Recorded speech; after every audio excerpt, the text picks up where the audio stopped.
Back on board with a little more football in focus from the Kickback Jacks on Battleground Avenue. First show of the year, the kickoff show at Kickback Jacks. Got some stuff to talk to Joe Sirera about tonight. The News Record. Joe has been very busy lately getting all his season things lined up, going out to schools and doing programs and video conferences and all kinds of crazy things with coaches and players and associates and affiliates. And after all this work you've done, you're looking at the different conferences. You made your predictions already. Who are the conference favorites you predicted so far between guys like Dudley and Page and Southeast Eastern Guilford? How have you predicted these conferences to finish this year? The top spots are in that. Metro 4A, Page. We've got Javondre Page here. I think Grimsley will be the number 2 team. I don't think they're ready to challenge That's a Page good improvement yet, for them. but I think Yeah. this is the year they start taking that step. They've got the JV program has improved significantly over the last couple years, and I think this is the year that starts to show at the varsity level. Piedmont Triad 3A, I've got to like Dudley once I think their quarterback situation gets settled. Right. And you know, it's still kind of a work in progress. There's so much other talent on that team. I got to like them there, although Southwest is strong too in that league. I tell you, the team coming on that league, I guess, to jump in a team outside the county is Parkland. That seems to be the up-and-coming team with a very good sophomore quarterback, and those guys have all waited around with, I guess, Coach Samet. He's still there. Yep, Martin Samet from Grimsley and down Southwestern in Randolph and other. But they finally waited. Now they're in contention. It looks like before I wasn't sure. It looks like it's for real with them. Yeah, they've got a linebacker, Lee Pogba is the kid's name, who's top 100 recruit committed to West Virginia, but he's still getting a lot of offers from other schools, and he is just an incredible talent. They get a little rowdy, Parkland, kind of like Glenn the last few years. Yeah. They'll try to get under your skin. They'll try to do a lot of things to needle guys and get a little trash truck going. And Lee Pogba is right at the center of that, but they've got the talent to back it up. That's a very good team. They were so young the last few years, and all those guys are growing up now. And you look at, you mentioned Page and Dudley, their conference. What about, to me, that one between Southeast and Eastern in that Mid-Piedmont 3A That's the conference? conference championship That's game a major for the matchup next there, few because I think years. you predicted Eastern to win it again this year. Mm-hmm. Quarterback situation also is crucial, right? Yeah, they're going to be bringing up a young guy, sophomore Kamel Smith. He's got good size, some talent, but you know it's a learning experience at that level. You don't have to worry about experience or talent at the quarterback position with Southeast. Ryan Douglas seems like he's been there for 10 years. He's been there since Stephen Douglas was throwing passes to Abraham Lincoln. He was he was playing a lot as a freshman, and that's a talented team. I mean, that has become the conference championship game. Oh, yeah. Williams is supposed to be a lot better this year, very good up front on both sides. And the game to circle on your calendars is October 5th. Oh, yeah. Fritz Hessenthal, our former Southeast coach, coming back with Southern Alamance to Southeast. Well, he'll be at Southeast then. Yeah, that'll be an interesting night. Yeah. But interesting, too, because you look at Eastern Guilford, they have got a load of receivers. You can just get that ball to those guys outside Aikens. You got Cheeley, you got Matthews. You get those guys the ball. Those guys have experience and know what to do with it. You know? Yeah, they're going to play the quick game. They're going to get the ball out fast to those guys. And the great thing about a lot of those guys, particularly Cheeley, is they're also really good defensive backs. They can roll out, with all the teams that are throwing the ball, they can roll out 6, 7, 8 defensive backs who can play.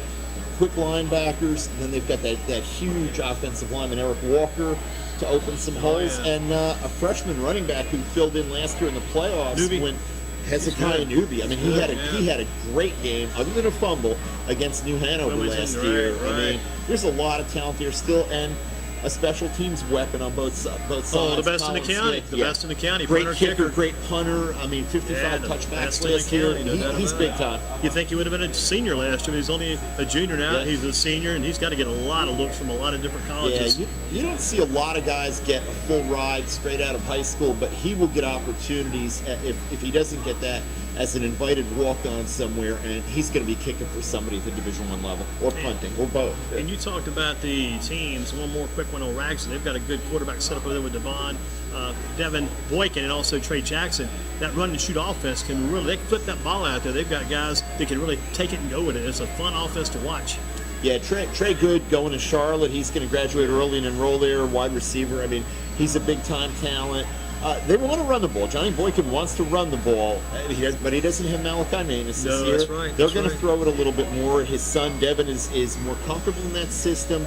And Yeah, that's going to be, I think, a much more interesting race for number 2 in the conference this year. What about you look at the top 10? If you got a top 10, it'll be out next Monday. You do it after the games on Friday. We want to have everybody get a game under their belt. Among your Guilford County schools going in preseason top 10, who would be among your top 10? I'm sure Page, I think, got to be number 1 among the Guilford County schools. I give a little name. Them and Dudley, I might give a slight edge to Dudley. Dudley is so strong up front on both lines. Well, that makes that game big, doesn't it? And I think they match up well in that Page's offensive line, I think, is going to be a work in progress for a while.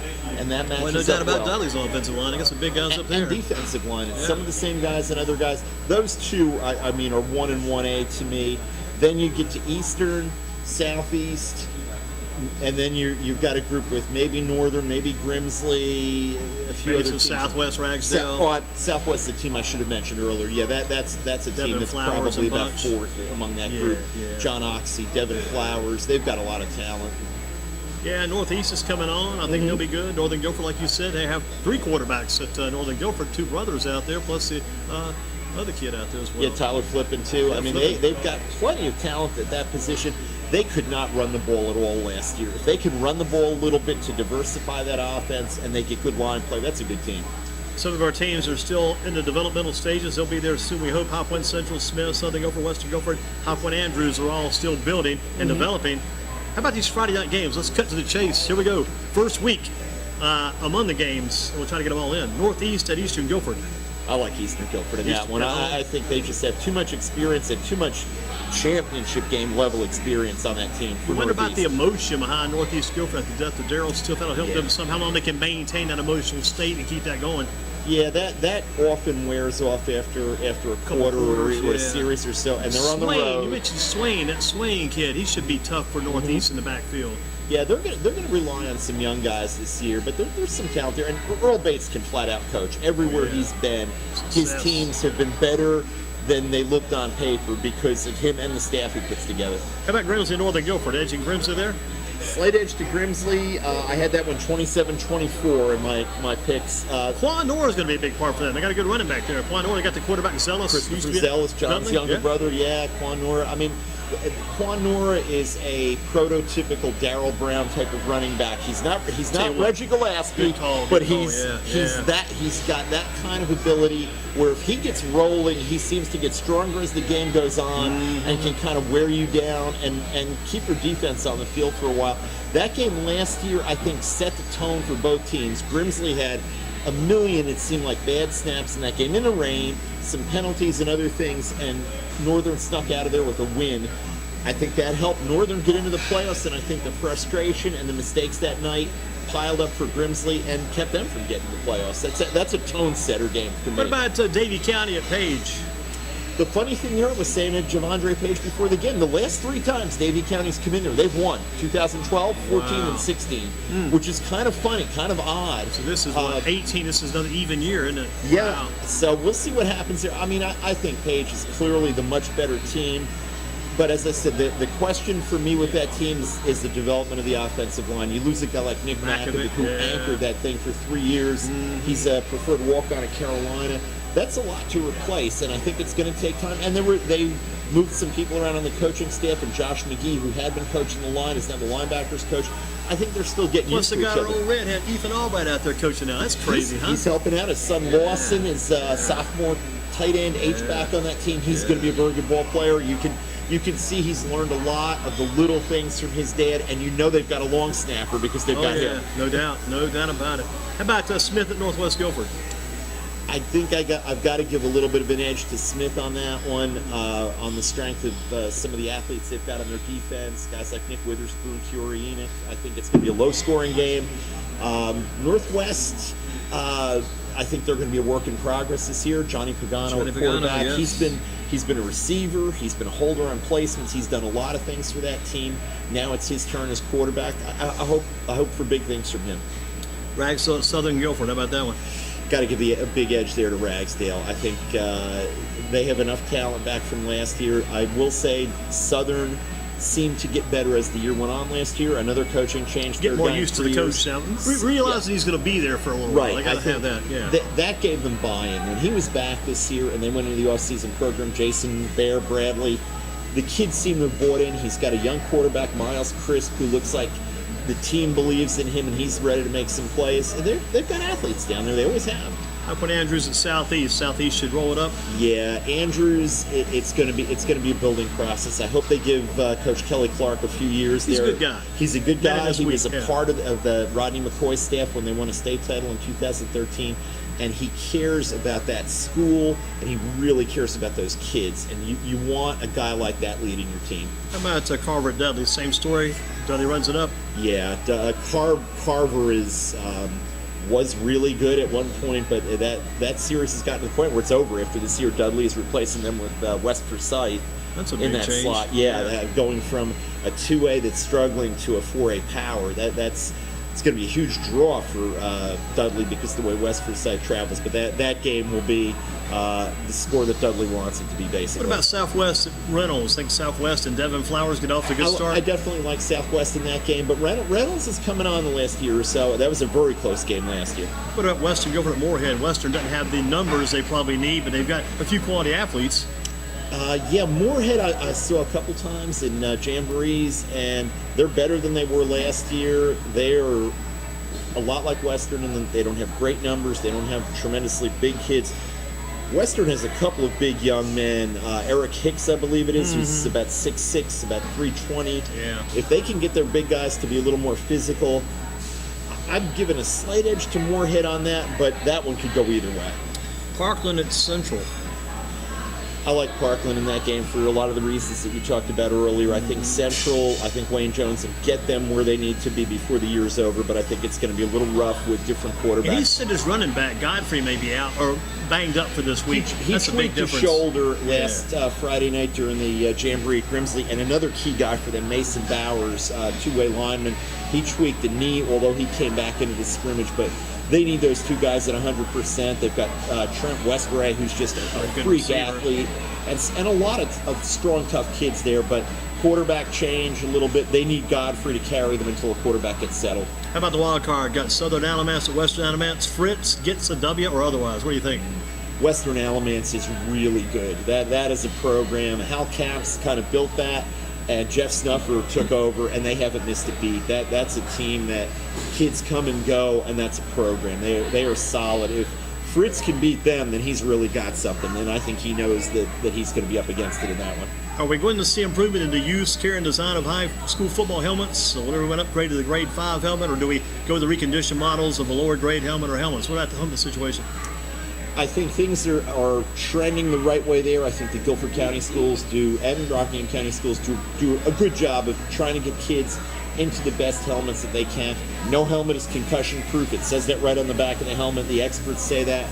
But I think the more study that they're doing, the better the chances are that they can get helmets that will lessen the chance of a concussion. And the organization that certifies all the helmets at athletic gear, Noxie, they hadn't been testing the way the Virginia Tech study tested with the ram hitting the helmet. They're doing that now, and they're going to have new results out next year. And I think once that kicks in, I think the quality of the helmets will improve again. Are we a county where the quarterbacks and receivers will account for a large majority of the offense? Are going to see a resurgence and return of the running back? Right now it seems like the quarterbacks and receivers are hooking up, and we got receivers that are moving ahead of the running backs. Back we had TJ Logan, Reggie Gillespie you mentioned earlier. Right now you got guys like Page from Page, you got Douglas from Southeast, Boykin, Jackson, Ragsdale. Then you guys got Wyman, Young. You got guys out there receiving like Trey Good. Ford Moser. Moser at Page. Cody King at Page. Yep. It seems like the receivers now over the running backs. I think it's the evolution of the game. I think it's where the game is right now. Most teams are running a spread or some variation thereof. I think you see fewer teams that are running the ball a lot. Southeast Guilford did it with Fritz Essenthaler, but the people there spoke, and they didn't want that style of football anymore, so they became more of a spread team. The power game you just don't see anymore. If you see it, it's usually because a team doesn't have a quarterback they feel like they can trust to throw the ball. But the 7-on-7s have had a lot to do with that. It's either run and shoot. We mentioned Ragsdale's run and shoot. That's just like the 7-on-7. Go down 5 yards, cut inside, cut outside. That's what you can practice year round without the hitting, and that's what the kids get sharper in, and they get really good at it. Yeah, speed play like that. Definitely. And kids want to play that way because They have more fun. Yeah, to get it field. You get it field. The power game, guys get tired of blocking for slow, trotting offenses. Yeah. But boy, we mentioned Gillespie and T.J. Logan. I remember a couple of years ago, went down to Southern Guilford at Eastern Guilford, first game of the season. Grimsley Ragsdale across the street, we got rained out. We were through that game. Went down and watched that game. By the end of the first quarter, Gillespie had almost 150 yards that night. It's had a couple of old gentlemen on the side to keep the stats. Got told, he said, I'm running out of paper. I mean, but they slowed him down later. But that just tells you back in the day, and when Logan gets like 500 yards in the game and 8 touchdowns, but it's really changed. Yeah, and it's the evolution of the game. You see that at the college level. Most of your Heisman Trophy candidates now are quarterbacks. They're not running backs anymore. Very few lately. Bryce Love at Stanford was a bit of an exception last year, not winning it but coming close. But again, he does so many other things besides run the football. He's a receiver. He's a kick return guy.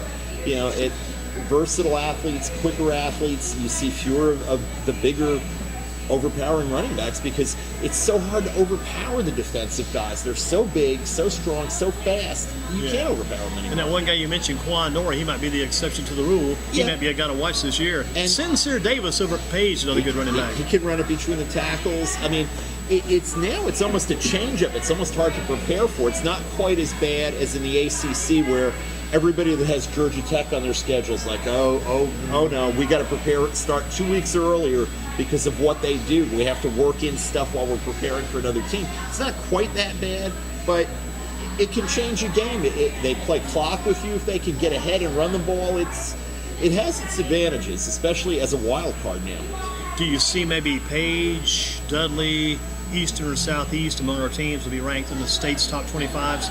It's about the 3 or 4. Definitely. I mean, and I know they're not a Guilford team that you guys do anything, but Reedsville's another team that's always going to be in there. Yeah, they're breaking in a completely new quarterback this year, a sophomore named Kyle Penix for the first time in forever. But I bet you the system doesn't change. The system doesn't change. They usually have an understudy who's gotten a few snaps. He has never taken a varsity snap, and that's kind of the wild card there. But they've got talent back. They were a fumble away from winning another state championship last year. The teams you're talking about, there's always a surprise. I mean, last year, Northeast, I think, was a little bit of a surprise. And Ragsdale. First year coach Johnny Boykin, And going up the road to Rockingham County, that was a program that was 1-10 the year before. Another guy from the Jimmy T coaching tree at Reedsville, Brad Baker, comes in, goes 9-4 the first year. That was a great turnaround. There's always going to be a surprise in there. Do you think we'll see ever a possibility of a high school professional doubleheader? Last night we had Shelby playing Morganton Freedom because Shelby's hosting the American Legion World Series. My idea at the website was let's have a professional high school doubleheader, Bank of America Stadium, play the Morganton and Freedom game, the Shelby game there, and play the Panthers after that, a high school professional doubleheader. What do you think? It would be interesting. A lot of pro stadiums get used. Pittsburgh Steelers Stadium, Heinz Mr. Field. Tepper said I want to get They more play the involved in high schools. WPIAL playoff games there. If you watch a Steelers game late in the season and you're wondering why all that turf comes up, that's why. That's one reason you're probably not going to see that, is that pros don't want somebody else tearing up their field and then coming out unless it's turf. Yeah, he does want those high school games in Charlotte. He said at least a couple. Tepper. Yeah, I don't. After talking to Q Tucker, I don't think that's going to happen anytime soon. They like the relationship that they have with the colleges because they also use a lot of the college venues for the basketball playoffs, and they want to maintain that relationship. They don't want to push it aside, and then maybe 3 years from now the Panthers get sold to somebody else for $4 billion, and he doesn't want them there anymore. So yeah. It's like a pot of gold in the rainbow, probably, thinking about that possibility. But again, if you want to check it out, GreensboroSports.com, that idea is there talked about today. Joe, where will you be at tomorrow night? That's the big question right now. Who you'll be covering on your first Friday football game of the season? An all Guilford County matchup, Johnny Roscoe Stadium, Grimsley at Northern Guilford. Should be a good game, and like I said earlier, last year that was a tone-setting game for both teams, and I think you're going to see that again this year. Just do not get there at 5 o'clock and get in the press box. You have to stay there more than a half hour. You will leave the press box. Well, if you want to lose 20 pounds, go ahead. It's that sun comes a in from nice the west. Facility, but it is an aluminum microwave. Man, that's you're sitting up there. August. I thought about it. I said, boy, I'd love to go out there. I thought, well, maybe not.